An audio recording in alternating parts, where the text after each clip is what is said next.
Welcome back to State and Local. I'm Anne Marie Battistone, and you're watching Norfolk Public Access. Tonight, my guest is William Rigdon, and he is running for the Board of Recreation. He's, forgive the expression, he is a townie. He grew up here in Norfolk, and he's going to talk about his involvement with sports here in the town and his interest in the Board of Rec. Oh, thank you so much. Thank you for coming. I'm happy to be here. I'm glad. Now, so you were a coach in town. I was. So I was not the most balanced of kids, so known to be clumsy, didn't quite get the athletic gene. So back in 2006, my brother was just starting out in Norfolk baseball, so to kind of get me off the couch and involved in something, my dad asked me to come and do the scorebook for our AA team back in the day at Norfolk baseball. And ever since then, I've kind of just enjoyed coaching and being a part of sports and recreation in this town. So that naturally took off, and as my brother got older, I got older and kept coaching. And by the time I was graduating high school and in college, and he was, in his teen years playing Babe Ruth baseball, I took over the teams, managed them for several years. For goodness sake. And then, once he turned 18, which was now 2 years ago, I stopped coaching. But, when I was in middle school, I got involved in the umpires program here as well and started umpiring. And 3 years ago, 2015, that kind of turned into being the assistant umpire-in-chief, helping out Randy Corwin, who's our excellent umpire-in-chief here in town for many years. And this year, I'm actually taking over for the first time as umpire-in-chief for the whole Norfolk Baseball Association. So it's very exciting. So about 12, 13 years of involvement with baseball here in town. So. But now, you say you didn't play yourself? I didn't. How do you become a coach if you haven't had that? Well, I pride myself on being able to understand the rules and being able to understand the way the game is played. You do miss out on a perspective. Having not played, when you play on the field, you kind of understand the way the players think. But having been at my perspective, I can see what works and what doesn't work, and helping kids work as a team. And the other thing that's really honestly important is, the people I coached were always 3 years younger, because my brother's 3 years younger than me. And it really was able to provide a role model to them. Yes. And kind of, showing them, leading by example, so to speak. And, I remember writing my college essays on it, and, I always talked about how it was so cool when I was a senior in high school and they were freshmen. They would come in and they'd say hi to me. And it was just the coolest thing to be able to kind of make an impact on people's lives. So while I didn't play, I was really able to teach kids how to play, how to be a good citizen, how to be a good part of the community. So to me, that's far more important than having played. It seems, I'm wondering what you might think of this, because it seems like competition has gotten a bad name. The whole idea of not giving out prizes and, not having a first, second, and third and all that. How do you feel about that? Well, two different things, I guess. I still believe in healthy competition. First, second, and third place, it's important for people to want to do well.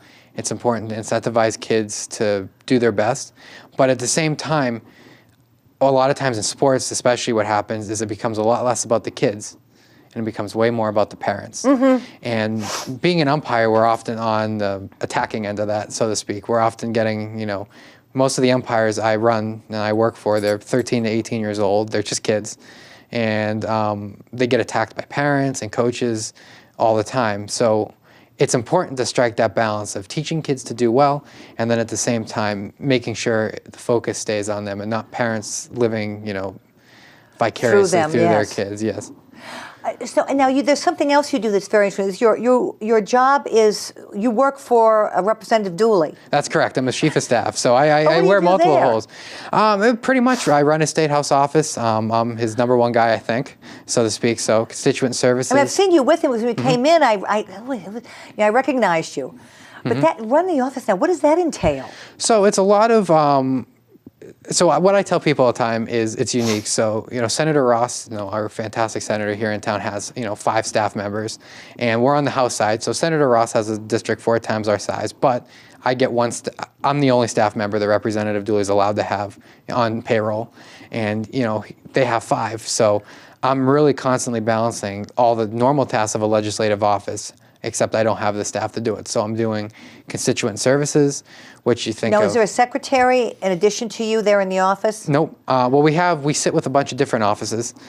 So you've got to think like, there's probably, I don't know the number, but maybe 13 or 14 other reps in the office. So we do have like a common receptionist desk. Okay, I see. But in terms of people working for Representative Dooley on his issues, it's just me. Really? It's just me. So writing legislation, communications and press releases, district work. Well, that's a good bang for the taxpayer's buck, isn't it? Then instead of it is. Unfortunately, I think in state government there's a lot wasted in other spots that we could use much more here for Rentham and Norfolk and Plainville. But you coordinate different events, the social calendars as well, and you do that too. No, non-campaign stuff. I can't obviously. No, I meant the social, like if he's going to go here to see this one or that one, or speak yes. to a Yeah. group. The most important thing I do is coordinate his calendar. So anyone that wants to get on the reps calendar usually goes through me, and I'm usually balancing all that stuff out. Now, how did you get that job?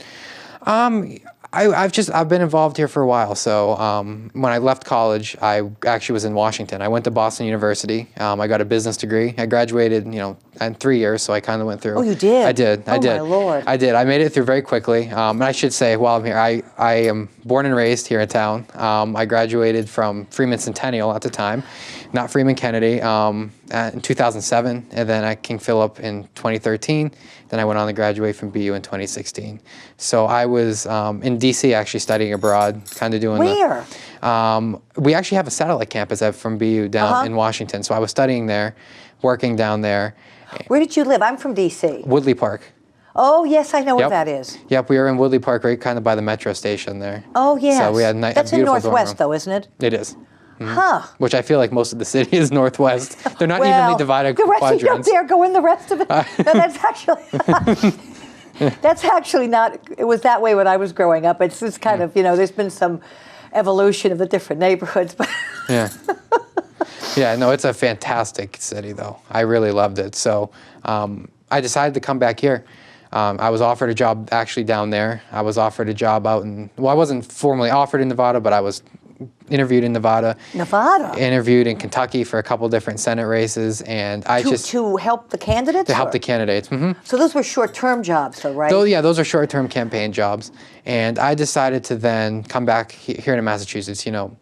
There's something about living and helping the town that you grew up in and working in Boston as well, and kind of knowing the people you're working with. It's great. A lot of the people I interact with on a daily basis are people I went to high school with, are people who have kids in the umpire program. So there's a huge benefit to your career to be able to know and work with the people that you know. Oh, that's true. That's true. So, Yeah. I worked for the governor for a year. What'd you do for him? I was on his fundraising team, and I worked more with the lieutenant governor and the governor in that capacity, and doing a lot of, their outreach and event planning. And then that just kind of transferred into working with the representative, which has been by far and away my most favorite internship job that I've ever done. And are you in there every day? Unless I need to be out here for, say, office hours or yeah. district events, I usually try to spend as much time there as I possibly can. Oh, well, that's fascinating. So your interest in being on the rec board comes through the coaching and the umpire work. Yeah, so I kind of see this as a good collaboration point for myself. So I have the experience in baseball. It's really what I love to do, and more so, working with the kids and the players, and providing them with a good experience here in town, like I did. This is what I tell people. They're like, "Why, at your age, are you here running for an office?" And it's mainly because it is. People laugh about it all the time, but it's because I grew up in this town. Well, you're not 30. I'm not. I'm 22. Oh, you really? I'm 22 years old. because you went through faster. That's why. I went. I did. So what were you? 19 when you graduated from BU? I had actually just 20? I had just turned 21 when I graduated. So okay. I was 20. My birthday's May 5th, Cinco de Mayo. So I was born. So I graduated May 16th of 2016. So I just turned 21. You know, just an aside, you know, I take classes over at Wheaton College, and I'm astonished at how they just say, I'm taking this term off, I'm taking that term off, I'm taking, yeah. I mean, when I was coming up, I mean, you just didn't do that unless you were sick. I mean, you had to really have some crisis where you would just take a semester off. I mean, yeah, people do it all the time, and you know, I just there is some value to it. You know, a lot of people go and, you know, I guess enrich themselves and learn about different things. You know, maybe a semester in the Peace Corps or something like that, which is valuable. But for me, you know, it made sense to go through as fast as I can. It's very expensive, so you save a lot of money, and you know, honestly, you know, the skills you learn in college are good, but you don't really learn how to be successful in life until you're actually working. It's true. So that's why, you know, I made that decision to graduate faster and overload. And it's not like is that what you? It's not you what. Went through something the summers? No, I actually was able not to do summer. You know, KP had an excellent AP program that I was able to get. You know, I had 7 AP classes coming in. So, you know, was one of them a language, a foreign language? I signed up for AP Spanish my senior year. It was cut, but I did take 5 years of Spanish. So. Oh my God! You had the 7 AP classes. Yeah, yeah, not at once, not at once. AP. Yeah, not at once. No, but still, you have to be a junior or senior. Yeah, they did offer one. I took AP US as a sophomore, which was excellent. But other than that, yeah, they're all my junior and senior year. Oh man! Wow. Oh, so I see. So that put you ahead a little bit. Some of your requirements. It did. It put me ahead, and then I also had to overload for 1 or 2 semesters with extra classes. So I was taking like. And did you live there? I did. Oh, that makes it easy. All my good. 3 years I lived there. So, but you know, I came back quite a bit. You know, I liked being here, being at home. So what exactly does the rec board do that Anne Proto doesn't do?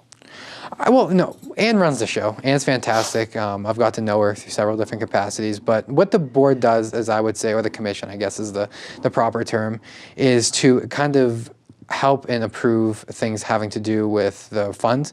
And obviously collaborating with Anne on ideas and all that other kind of fun stuff that we do here in town. So obviously Rec Commission is not only in charge of maintaining all the fields and playgrounds here in town, there's also the great recreational program that comes out every 3 times a year that they're responsible for putting programming in for. So really kind of advising and improving things having to do with that. How come there aren't more things? For example, like I know it's a different program. I mean, over in Franklin then they have that nighttime program, you know, for the adults. I'm surprised we don't have more things for adults. Is it not possible, say, to use the high school for some of those classes, because it seems like a lot of it is outdoor stuff or gymnastics? So do we not have are we not able to use the high school like at night for the rooms, or how would that work? Or would we use the library if there were more, you know, like, I don't know, book discussions or crafts or you know, learning to play cards or working with computers? Yeah, well, truthfully, I mean, my understanding of the situation is we have an excellent partnership with the schools and all the different facilities in the area, so it would seem like a complete possibility to me. You know, having been 22 years old and kind of getting my feet wet in this, you know, I'm not exactly sure what the rationale behind why we have certain programs and why we don't, but I'm always open to, you know, discuss ideas and, you know, see what's best for the community. You know, that was a great thing about doing this. I had to get 50 signatures to be on the ballot, and I went around and, you know, a lot of politicians, which I'm not a politician, but a lot of politicians, having been in my experience, just hand out their sheets to get signatures just to get them. But I made the opportunity, and I kind of seized the opportunity to sit down with almost all 50 of the people who signed my sheet and discuss with them what they wanted to see, what their feeling was on town politics. I am making sure as a part of this endeavor that I'm listening to people in town and that we are offering programs that people want to see. Now, did you hear other people asking for more adult programs? I did. I heard a lot of things, as you could probably imagine. I mean, it's so child-centered. Yeah, which, I mean, I think the reason it's child-centered is probably that, at least I've noticed, you know, I know the discussions I've had, you know, growing up here in the same house, I was always the young kid in the neighborhood, and all of a sudden I find myself being the old scary kid on the block. So I think there's a lot of new families moving into town with young kids. And we're trying to, and I'm assuming that they're trying to target that group of people, but we can't forget about adults, and in terms of seniors, we have a great council on aging here in town, but there's always more that can be done. So yeah, I don't see a reason why we're not doing that. Now, in terms of you yourself, what in addition that you want to help the town, what do you feel? How do you feel would enrich you to be on that board? So, like, I mean, well, in a sense, I mean, what would be your rationale to yourself for being on the board? What would you get out of it? Okay, well, so my goal in this whole thing is a couple things. And obviously I already discussed, making sure that we're offering community programming, making sure kids in this town, like I did, are able to grow up and kind of get as much out of this place and love this place as much as I did. But the second half to that is, a big part of what we do is managing money and dealing with the fund. And I want to make sure that we're spending our money as wisely and as smartly as we possibly can. And the good news with the Rec Commission is they're already very well, they're managed very well. Anne knows exactly what she's doing, and having met the other members on the board, they're very smart, very intelligent, but I want to make sure I'm a voice in that, and I have a role in where money is being spent in this town. Now, this particular slot has opened up? That's correct. So Selectman Lehan, and all the wonderful things he does for this town, has decided to move on from this particular board. So I have those big shoes to fill in this slot, but I'm hoping that I can do that. Now, tell me something about, do you live in Pondville? I do. I'm over in that side of town. What is, it seems like it's its own little world over there. Tell me about Pondville. So, the general area. What is Pondville? It's a different section of town. I mean, I have a wonderful counterpart that I know very well, Betsy Whitney, who lives over in that side of town, who's provided me with a book. So, oh yes, shame on me for not knowing better as to what exactly makes up Pondville at this point. But think about Pondville, for people who are watching, is the area over kind of by Fort Kicks, Tedeschi's, Horse and Carriage, over in that area of town. But isn't it truthfully, after you go past Fort Kicks and the Pondville Medical Building, you take that right? Isn't it back over there? Well, that's where Pondville Cemetery is. Pondville Cemetery is over in that direction, but actually, right after the cemetery, it turns into Rentham. Oh. So it's a fairly narrow tract of land. So on either side of 115, and when you get down that end, it's considered Pondville. And was there some particular pond there? I mean, was some? I wish I could answer that question. Unfortunately, it's been longer than 22 years since whatever the naming happened. But I do have a history book on it at home that's Betsy put together, and it's fantastic. Oh, no, I've heard about that. I have to read up on that a little bit. Would you feel it's more of a stable community than in some of the other parts of town where there might be there are more, how should I say, more old families in Pondville that have been there for a long time, or do you think you get the same kind of turnover you might in the other? I get the same kind of vibe. I really do. Like I mentioned before, my neighborhood is mainly new. There's new young families coming in, which is the sense I get from everywhere. The only thing is it is an older side of town, so there are a few more historical homes, and my neighborhood, I think, is a little bit older than some of the newer neighborhoods, especially here in the center of town. Now, which street are you on? Lafayette. Okay. Lafayette, so right by Fort Kicks, pretty much right the last left before you get into Foxborough on that side of town. Left. Yeah, so we're right by Gillette over there. Oh, yes. I know. Oh, all right. Yes, I know some of those, and there's some long driveways that go down there as you're coming up. Yep. You make that right when you come off of Route 1. And I've noticed those. I've never been over there. I've never driven over there. Yep. A lot of it's funny. If you live on the Medfield side of town and the Franklin side of town, people are like, we border Foxborough? And like, well, we do. I mean, we kind of, there's Rentham right there, but there's Walpole and Rentham and Foxborough all over in that one little spot. So it's a happening place to be, and you kind of get a different perspective than some of the other people in town, for sure. Now, are you having any kind of coffees, or are you going around talking to anybody, or are you going to put signs out or anything like that? Look, I am available 100% of the time. And how would people get in touch with you? So my phone number, I will give it. It's 508-498-4906. That's my cell. Call or text me anytime with any issues. My email is wrigdon@bu.edu, WRIGDON@bu.edu, and I am around 100% of the time to answer questions and talk about it. I am unopposed, so I'm not going to be begging people for money for no reason. Well, that's right. That is true. Yes. So, If I had to, I would, but unless I really don't want to bother people unless I have No, to. of course you don't want to get blanked either. No, I don't want to get blanked, but I'd rather listen to people's ideas than ask them for money to put out signs and stuff like that. So, and they're still letting you use your BU email.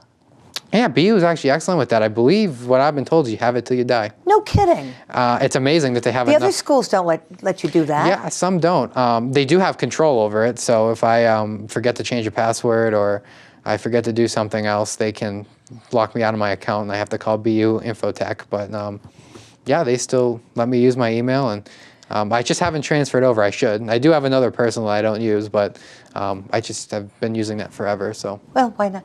Now, I just want to. I really don't know anything about the different teams and this school and that school and so forth. But is there anybody coming up that you've noticed that you thought was a really outstanding player? Oh, there are.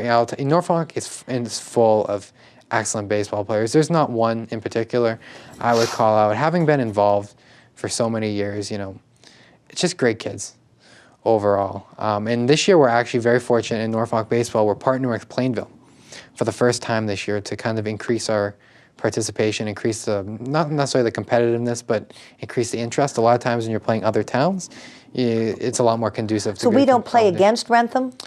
So the way Norfolk baseball works is we have a spring season, which is usually in town generally. So we'll have a pool of kids, put together 4 or 5 teams at the majors level, which is like kids 10 to 12, and then so on and so forth down the other age groups. And in the spring, we put together all-star teams. So Hockomock is usually our high level, and then Barnstormer is usually our lower level. And they're both not necessarily low. It's also for less commitment. People who want to go away, people who can't necessarily practice every night, like in the Hockomock level. And those teams travel and play against other towns. But do we play against Wrentham, or does in the summer, not in the spring? Oh, okay, I see. I know it's been a long-standing wish of Norfolk baseball to kind of get involved with Wrentham and Plainville in kind of a KP spirit, but it hasn't been done at the Little League level. The Major League, the Babe Ruth level, many years ago we formed Massasoit Babe Ruth, which is not only Norfolk, Wrentham, and Plainville, but Mansfield was in it, at least when I was there. And what does that mean, a league? I mean, how is that different than the team just going around playing other? So the league, think about it as. I really don't. No. Don't know. It's fine. It's good. This is why I'm doing this. To kind of bring this information to light. So it's a different. Think about it as an organization. So you have the Major League Baseball has officers like a commissioner, a president, league directors. It's the same deal. So we have Norfolk Baseball here in town, who's run by our commissioner, who's been involved for many, many years, Barry Zimmerman, and then straight on down to the league president, Steve Astorino, and different league directors running each town, each league, and it's pretty much a league. It's just a group of a board of volunteers, and then a bunch of different teams and leagues and players from the towns. From the town. So Norfolk Baseball Association, it's just Norfolk. But we'll say Hockomock League is kind of like, so where are we going to play? So we have the Norfolk Baseball Association has put together the Norfolk All-Star team. What other towns are those teams going to play? There are other options, but we play in the Hockomock League usually, which is that group of towns. So you could go into another group of towns. And that Hockomock League has a board of directors as well. And Hockomock League plays among itself? Exactly. So Hockomock is a huge league. And does the best team go and play against another league? Nope. No. It's a league in and of itself. Oh, okay. And you play for the Hockomock Championship at the end of the year. Think about like King Philip, varsity, they're in the King Philip League. The only difference, King Philip League, the Hockomock League. The only difference is, they have the MIA tournament. It's just for us, it stops at Hockomock a friend of mine's daughter, I don't know her first name, but her dad's name is Joe Rico, and she was a pretty stellar softball player. And I think she got a sports scholarship to go down to GW in Washington. I don't know if she would have been, after your time, of course, but I didn't know if you'd happen to ever run across her. The name sounds familiar to me. What was the name? I can't think of her. Rico is the last name. I can't think of her I think there was a Megan. That's it. Megan, yes, I do. Right. I know the name. I think she was a pitcher. Yep, that makes sense. That makes sense. I think she might have been there at the same time. I think so. Well, all right. Well, listen, we're running out of time, but thank you for coming. Not a problem at all. Happy I to don't be really here. need to wish you good luck, but I will. Maybe more people will vote for me than blank me. So wish me luck with that. Okay. Well, so thank you so much. Not a problem. Thank you for coming Thank you for inviting me on today. And thank you for watching Norfolk Public Access. This is State and Local. I'm Anne Marie Battistone. My guest this evening was William Rigdon, and he is running for, or he's running unopposed, but he wants to be a member of the commission, of the Recreation Commission here in Norfolk. So thank you for watching. I'm Anne Marie Battistone.